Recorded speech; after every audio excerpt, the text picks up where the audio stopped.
Assalamualaikum warahmatullahi wabarakatuh. Perkenalkan, nama saya Jumadi, NPM 1940606022. Di sini saya akan menjelaskan sebuah penelitian yaitu penelitian kuantitatif, namun di sini menggunakan metode penelitian dan pengembangan.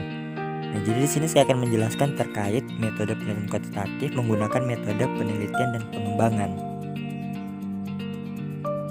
Jadi, pengertian dari metode penelitian pengembangan atau disingkat dengan lead-bank atau sering juga disebut dengan istilah Research of Development atau R&D.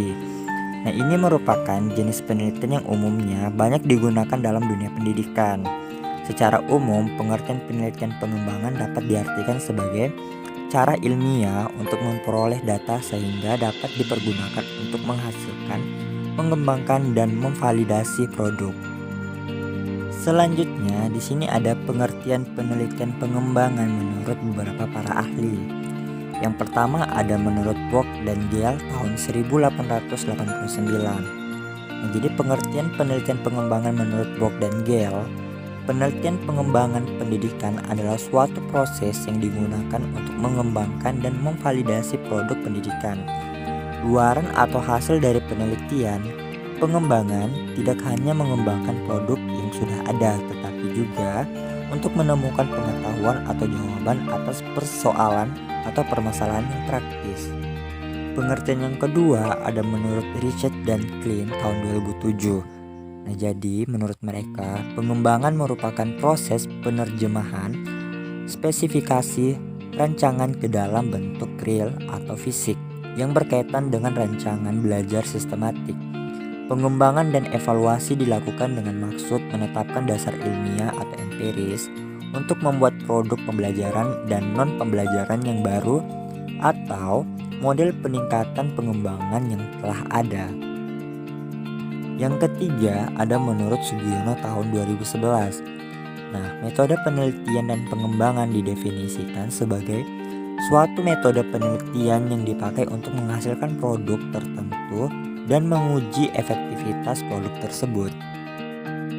Nah, dari beberapa definisi terkait penelitian pengembangan tadi dapat disimpulkan penelitian pengembangan atau sering disebut dengan R&D ini merupakan sebuah metode penelitian dalam mengembangkan sebuah produk media pembelajaran agar mampu membantu siswa dengan media yang telah dibuat. Materi yang kedua yaitu terkait tujuan penelitian pengembangan. Nah, dalam penelitian pengembangan produk yang dapat dihasilkan berupa materi pembelajaran, buku atau modul, sistem pembelajaran, model-model perencanaan pembelajaran, strategi pembelajaran atau manajemen, media pembelajaran, program, tes atau kuis, dan juga kurikulum. Nah, sehingga terdapat dua tujuan penelitian pengembangan dalam dunia pendidikan. Di antaranya yang pertama, menjembatani kesenjangan antara suatu yang terjadi dalam penelitian pendidikan dengan praktik pendidikan. Yang kedua, menghasilkan produk penelitian yang dapat digunakan untuk mengembangkan mutu pendidikan dan pembelajaran secara efektif. Materi yang ketiga ini yaitu ciri utama penelitian dan pengembangan. Nah, dari ciri utama penelitian ini diambil dari menurut Bock dan Gale tahun 1989. Yang menjelaskan bahwa ada 4 ciri utama dalam penelitian dan pengembangan. Yang pertama ada studying research finding pertaining to the product to be developed, yang artinya melakukan studi atau penelitian awal untuk mencari temuan-temuan penelitian terkait dengan produk yang akan dikembangkan.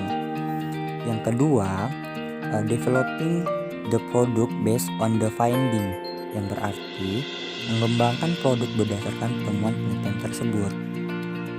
Yang ketiga, fact testing in the setting where it will be used eventually, yang berarti dilakukannya uji lapangan dalam pengaturan atau situasi kenyataannya di mana produk tersebut nantinya digunakan.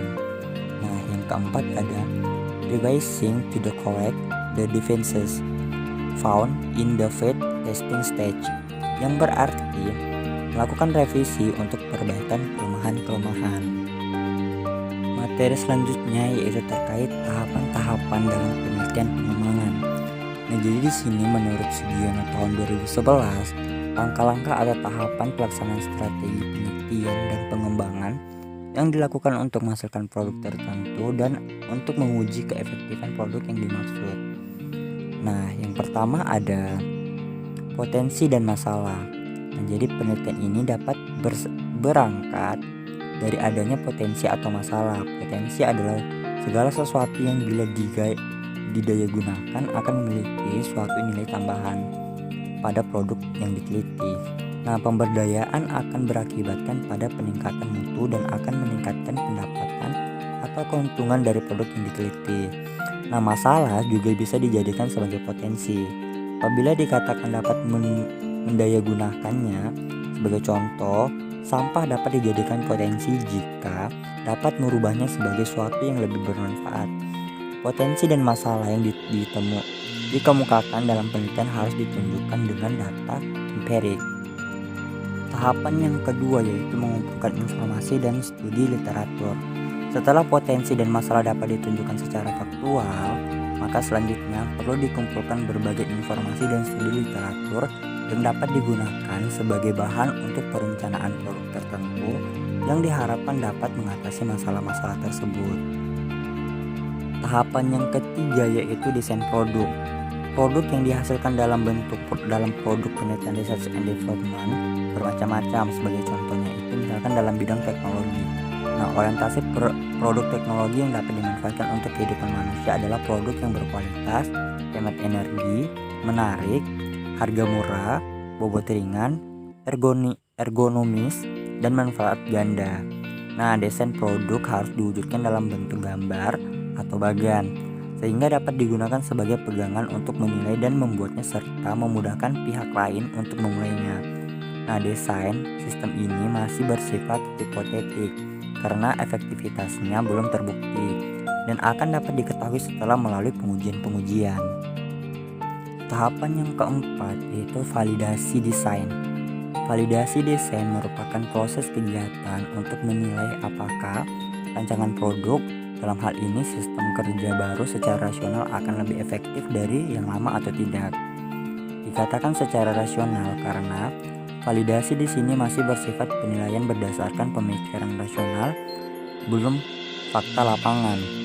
Nah, validasi produk dapat dilakukan dengan cara menghadirkan beberapa pakar atau tenaga ahli yang sudah berpengalaman untuk menilai produk baru yang dirancang tersebut. Nah, setiap pakar diminta untuk menilai desain tersebut, sehingga selanjutnya dapat diketahui kelemahan dan kekuatannya. Validasi desain dapat dilakukan dengan forum diskusi. Sebelum diskusi, penelitian mempresentasikan proses penelitian sampai ditemukan desain tersebut. Selanjutnya itu tahapan kelima yaitu perbaikan desain. Nah, setelah desain produk divalidasi melalui diskusi dengan pakar dan para ahlinya, nah maka akan dapat diketahui kelemahannya. Kelemahan tersebut selanjutnya dicoba untuk dikurangi dengan cara memperbaiki desain. Yang bertugas memperbaiki desain adalah peneliti yang mau menghasilkan produk tersebut. Kita lanjut ke tahapan keenam.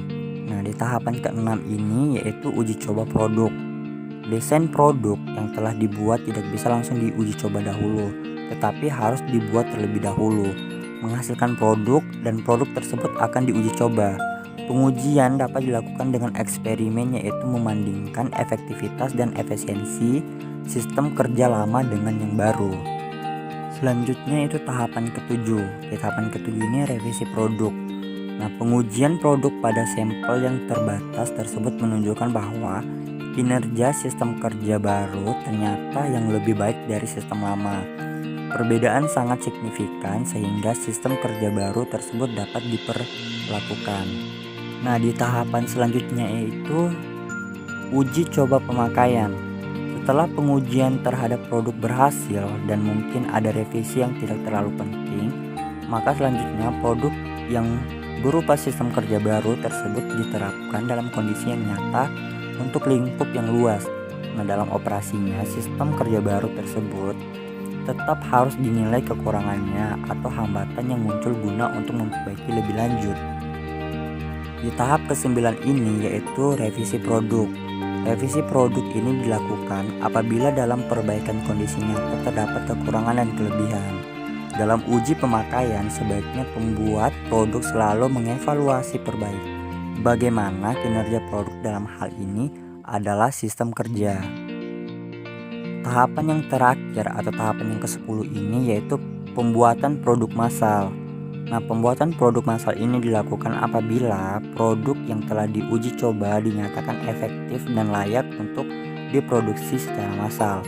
Sebagai contohnya, pembuatan mesin untuk mengubah sampah menjadi bahan yang bermanfaat akan diproduksi massal apabila berdasarkan studi kelayakan baik dari aspek teknologi, ekonomi, dan lingkungan memenuhi. Jadi, untuk memproduksi pengusaha dan peneliti harus bekerja sama. Oke, kita masuk ke materi yang terakhir. Di sini saya akan memberikan sebuah contoh dalam penelitian pengembangan. Nah, jadi contoh yang akan saya berikan ini dalam bidang bimbingan dan konseling. Di sini ada pengembangan media spinning sebagai layanan informasi untuk meningkatkan kemampuan perencanaan karir peserta didik kelas 9 SMA YIPS Unila Bandar Lampung. Nah, jadi di sini pengembangan media yang digunakan yaitu media spinning. Nah, media spinning ini akan bermanfaat untuk meningkatkan kemampuan perencanaan karir bagi peserta didik. Jadi, sini media yang dikembangkan itu adalah media spinning. Nah, itulah dia tadi pemaparan saya terkait penelitian kuantitatif menggunakan metode penelitian dan pengembangan. Mungkin itu saja yang bisa saya sampaikan. Kurang dan lebihnya saya mohon maaf. Semoga video ini dan materi yang ada di dalamnya bermanfaat bagi kalian semua. Terima kasih.